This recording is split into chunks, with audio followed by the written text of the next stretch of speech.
Hello बच्चों, बेटा आज की क्लास में हम करने वाले हैं फीमेल रिप्रोडक्टिव सिस्टम को बहुत बढ़िया से स्टडी करने वाले हैं।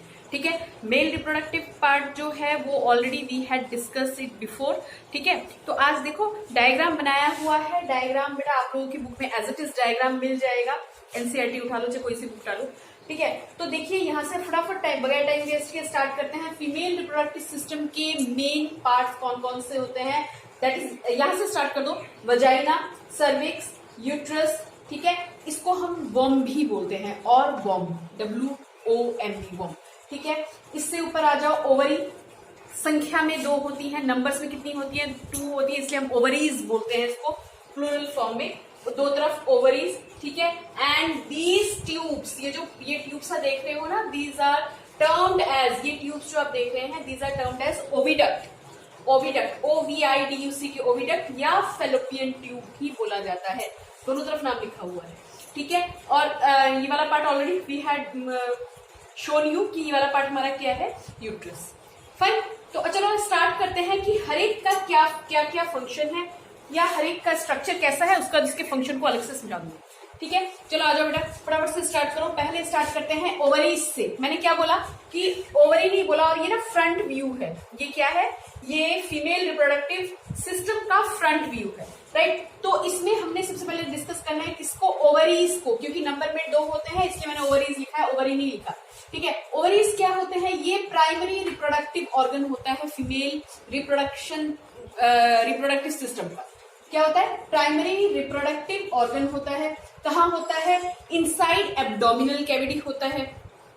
ठीक है, कहाँ पे होता है, जैसे कल मैंने बताया था फीमेल रिप्रोडक्टिव सिस्टम पढ़ाते टाइम कि स्क्रोटम जो होता है वो एब्डोमिनल कैविटी से बाहर होता है, क्योंकि वहां पे स्पर्म को प्रोड्यूस करना होता है ना। यहाँ पे जो ओवरीज जो है वो कहाँ होती है, एब्डोमिनल कैविटी के अंदर ही होती है, नियर किडनीज। ठीक है, किडनी के पास ही होती है, और किस शेप में होता है, ओवल शेप में होता है। ओवल समझते हो ना, ओवल इस तरह का शेप, राइट। ठीक है, अच्छा क्या फंक्शन होता है ओवरी का, ये जरा ध्यान से देखो। 2 फंक्शन याद कर लो, कल जैसे मैंने बताया था आपको 2 अलग से इंपॉर्टेंट फंक्शन बताए थे, है ना। फंक्शन ऑफ ओवरीज क्या होता है, पहला क्या काम होता है, to make mature female sex cells. अगर आप यहाँ पे मैच्योर नहीं लिखते तो आपके नंबर कोई नहीं काटने वाला, डोंट वरी। ठीक है, to make mature female sex cell, जिसको हम क्या बोलते हैं, ओवा बोलते हैं, एक्स बोलते हैं, ओवम बोलते हैं। ठीक है ना, तो किसी भी नाम से आप याद कर सकते हो। ठीक, दूसरा क्या काम है, to make female sex hormones, एक तरह के हार्मोन्स डेवलप करता है। ठीक है, इस्ट्रोजन, देखो ओ से स्टार्ट होता है पर इसको पढ़ा क्या जाता है, इस्ट्रोजन एंड प्रोजेस्टेरॉन, देखो TERONE। ठीक है, इस्ट्रोजन एंड प्रोजेस्टेरॉन, समझ में आया, 2 काम करता है। ओके फाइन, आगे देखते हैं, आगे थोड़ा सा इस बारे में और लिखा है मैंने। Each ovary is composed of several thousand of follicles. अब ये फॉलिकल क्या चीज होती है बेटा, हर एक ओवरी में 1000 नंबर्स में फॉलिकल्स होते हैं। फॉलिकल्स वो होते हैं जिससे तुम इमेच्योर एग बोल सकते हो। देखो जब गर्ल चाइल्ड पैदा होती है ना, तो उसी वक्त उसके पास एग सेल्स प्रेजेंट होते हैं, बट दे आर इमेच्योर। ठीक है, तो यहाँ पे हमने क्या बोल दिया कि ये जो फॉलिकल्स होते हैं, this is a kind of unripe egg और ओवा। ठीक है, और किस एज में, पुबर्टी में, पुबर्टी के टाइम पे जो फॉलिकल्स होते हैं वो किस में बदल जाते हैं, राइप एग में बदल जाते हैं। ठीक है, राइप एग में बदल जाते हैं। इतनी बात समझ में आई, इतनी बात समझ में आई। ओके, आगे चलो पढ़ते हैं किसके बारे में, ओविडक्ट के बारे में पढ़ते हैं। किसके बारे में, ओविडक्ट। ओविडक्ट क्या चीज होती है बेटा, ओविडक्ट हमारे पास, ओविडक्ट का दूसरा नाम है फेलोपियन ट्यूब। क्या नाम है, फेलोपियन ट्यूब। ओके, तो ओविडक्ट क्या है, जस्ट अबव द ओवरीज, देख रहे हैं ओवरी के जस्ट ऊपर दोनों तरफ क्या दिख रहा है आपको, ये ना, ये फनल शेप की जो चीज है ना, ये किसके साथ लिंक्ड है, ये फेलोपियन ट्यूब के साथ लिंक्ड है। इनफैक्ट फेलोपियन ट्यूब जो है वो इन सिरों पे आके थोड़ा सा ना फैल सा जाता है, फनल। ठीक है, फनल शेप में हो जाता है। तो ओविडक्ट क्या है, just above the ovaries there are tubes called oviduct. इनका क्या काम है, दीज फेलोपियन ट्यूब्स या ओविडक्ट, ठीक है ना, these fallopian tubes are not directly connected to ovary. ये फेलोपियन ट्यूब डायरेक्टली इसके साथ कनेक्टेड नहीं होते, बल्कि एक हमारे पास फनल शेप की ओपनिंग होती होती है, बता रही हूँ ना मैं यहाँ पे। ये क्या है, ये हमारे पास फैलोपियन ट्यूब है, इसमें हमारी ओपनिंग कैसी है, वाइड ओपनिंग है, फनल शेप की, फनल समझ रहे हो, कुप्पी जैसा, राइट, फनल शेप की ओपनिंग है।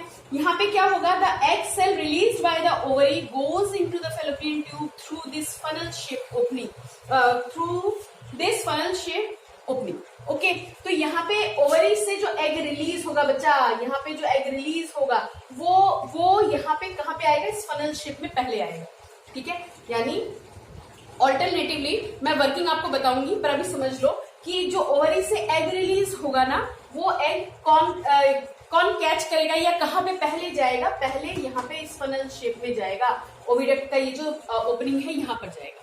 बोलो इतनी बात समझ में आती है, ठीक है। बाकी फंक्शंस भी लिख डालते हैं इसके, देखो इनको करेंगे हम। तो बेटा जी आगे लिखो यूट्रस के बारे में। अच्छा, यूट्रस का काम क्या होता है, जो फर्टिलाइज्ड एग होता है ना, जो फर्टिलाइजेशन होने के बाद हमारे पास यहीं पे यूट्रस में ही बेबी डेवलप होता है, ठीक है। तो लिख डालो इसके बारे में थोड़ा सा, मेरे मार्कर किधर गया, ये रहा, देखिए। Fallopian tubes are connected with organ called uterus. ये जो फैलोपियन ट्यूब तक हम पढ़ चुके थे, फैलोपियन ट्यूब का एक सिरा तो ओवरी के ऊपर हुआ, ठीक है, दूसरा सिरा कहाँ पे आ गया, यूट्रस, यूट्रस में आ गया, राइट। और यूट्रस क्या है, the growth of fertilised egg take place in the uterus, ठीक है। यूट्रस का काम बेबी को डेवलप करना, उसको नरिशमेंट देना। अच्छा, अब उसको देता कौन है नरिशमेंट, प्लासेंटा एक स्पेशल टिश्यू होता है, ठीक है, वहां से मैं बात करूंगी, इसके बारे में बात करूंगी। फिलहाल ये समझो कि हम पूरे स्ट्रक्चर की बात कर रहे हैं, राइट। अच्छा, इसके बाद आ जाओ सर्विक्स पर। सर्विक्स क्या होता है बच्चे, the uterus is connected with the narrow opening, दिख रहा है यूट्रस एक नैरो ओपनिंग के साथ कनेक्टेड है, जो फर्दर आगे जाके वजाइना के साथ कनेक्टेड है। यूट्रस सर्विक्स के थ्रू वजाइना पे जाके एक ओपनिंग दिखाता है। The uterus is connected with a narrow opening called cervix to another tube called vagina, ठीक है ना। सर्विक्स, उसके बाद क्या, vagina, which opens to the outside of the body, जो शरीर के बाहर की तरफ, वजाइना वाला जो पार्ट है शरीर से बाहर की तरफ खुलता है, ठीक है। ओके, वजाइना क्या है, वजाइना एक ट्यूबुलर स्ट्रक्चर है जिसे हम बर्थ कैनाल भी बोलते हैं, क्योंकि बेबी का जब बर्थ होता है इसी कैनाल के थ्रू पैसेज होता है। एक चीज याद रखिएगा, यूरेथ्रा जो होता है, रिप्रोडक्टिव सिस्टम जो है, जैसे हम पढ़ रहे हैं ना, तो जैसे मेल का हमने पढ़ा था, ऐसा नहीं है, थोड़ा सा कॉम्प्लेक्स है। यूरेथ्रा जो होता है, यानी जहां से यूरिन पास होता है वो जगह, और ये वजाइना, ये जो ये वाला जो आप कैनल देख रहे हैं, ये सेपरेट होता है in female reproductive system. Clear, clear, ठीक है। अब इसकी वर्किंग पे थोड़ी सी बात कर लेते हैं। देखो, हमने सारे पार्ट्स के बारे में डिटेल में पढ़ लिया, अब पढ़ लेते हैं कि फर्टिलाइजेशन होता कैसे है, ठीक है। तो फर्टिलाइजेशन के लिए मैंने स्टेप्स में लिखा है, आप चाहो तो उसको पैराग्राफ बना लेना, पर स्टेप्स में मैंने इसलिए लिखा है ताकि आपको समझ में आ जाए। पहला पॉइंट क्या, कि जो स्पर्म्स होते हैं ना, made in testis of a man, कल पढ़ाया था, लास्ट लेक्चर में मैंने बताया था, right. The sperms made in testis of man are introduced into the vagina of a woman during copulation. Copulation या मेटिंग भी इसको बोला जाता है। कॉपुलेशन के टाइम में वजाइना के थ्रू मेल स्पर्म्स इंट्रोड्यूस किए जाते हैं, राइट। इस प्रोसेस को क्या बोलते हैं, कॉपुलेशन बोलते हैं, ठीक है। तो मिलियन ऑफ स्पर्म्स एक बार में इंट्रोड्यूस होते हैं, मिलियन यानी 300-400 मिलियन के आसपास स्पर्म्स एक बार में इंट्रोड्यूस होते हैं, राइट। ओके, तो million of sperm release into the vagina at one time, vagina से मिलियन ऑफ स्पर्म्स हमारे पास यहाँ पे इंट्रोड्यूस होने स्टार्ट होते हैं। Okay, fine.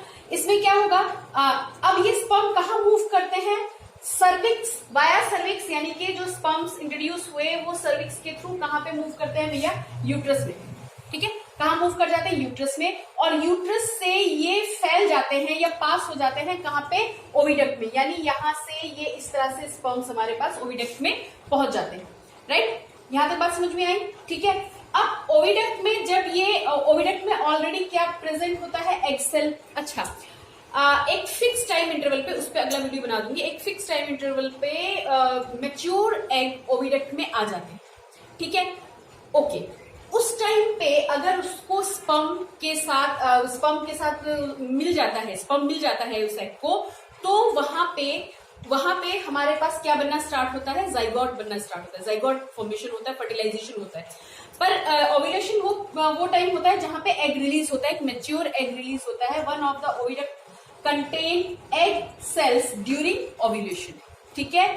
अब क्या होगा बता ही दिया मैंने, the sperm fuses with ovum in the oviduct to form a zygote, this is called fertilisation, ठीक है। फर्टिलाइजेशन ना ओविडक्ट में ही होता है।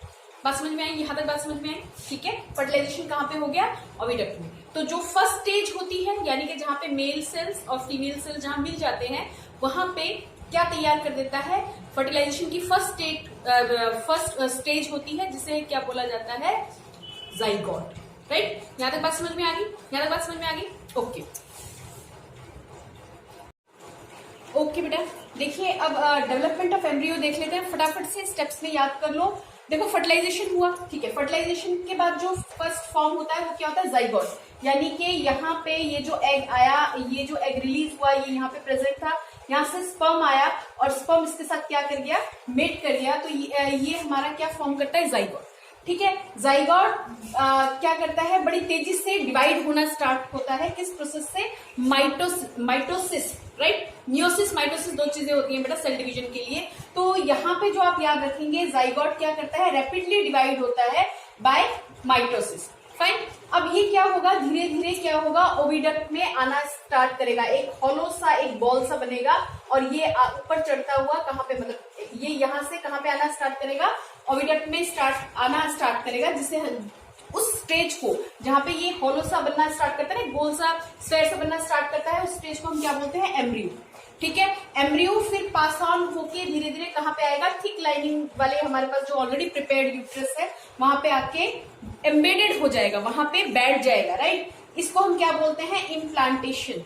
Embryo sinks into thick lining of a uterus and get embedded in it, called implantation, ठीक है। Implantation के बाद क्या होता है कि जो अब यूट्रस के अंदर ऑलरेडी इम्प्लांटेशन हो चुका, ठीक है, क्या होता है कि एक स्पेशल टिश्यू डेवलप करता है, कहां पर, यूट्रस वॉल और एम्ब्रियो के बीच में ना एक स्पेशल टिश्यू डेवलप करता है, जो तुम बोल सकते हो बेबी को नरिशमेंट देने का काम करता है, यानी कि ऑक्सीजन वगैरह की सप्लाई, ग्लूकोज की सप्लाई किस टिश्यू से होता है, प्लासेंटा से होता है, और प्लासेंटा से ही जो वेस्ट मटेरियल होता है, एक्सक्रीशन वगैरह जो होता है, वो भी प्लासेंटा के थ्रू ही निकलता है, ठीक है। ये जो पीरियड जितनी देर तक बेबी यानी कि बर्थ टाइम तक, ठीक है, जितनी देर तक फ्रॉम द फर्टिलाइजेशन से बेबी के बर्थ तक का जो पीरियड होता है, उसे हम बोलते हैं गेस्टेशन पीरियड, ठीक है बेटा। यहां तक करके रखिएगा, बहुत अच्छे से याद कीजिएगा। फर्दर इसके जो एनसीईआरटी क्वेश्चंस हैं या आए हुए क्वेश्चंस हैं वो मैं आपको बाद में बताऊंगी। Take care, bye.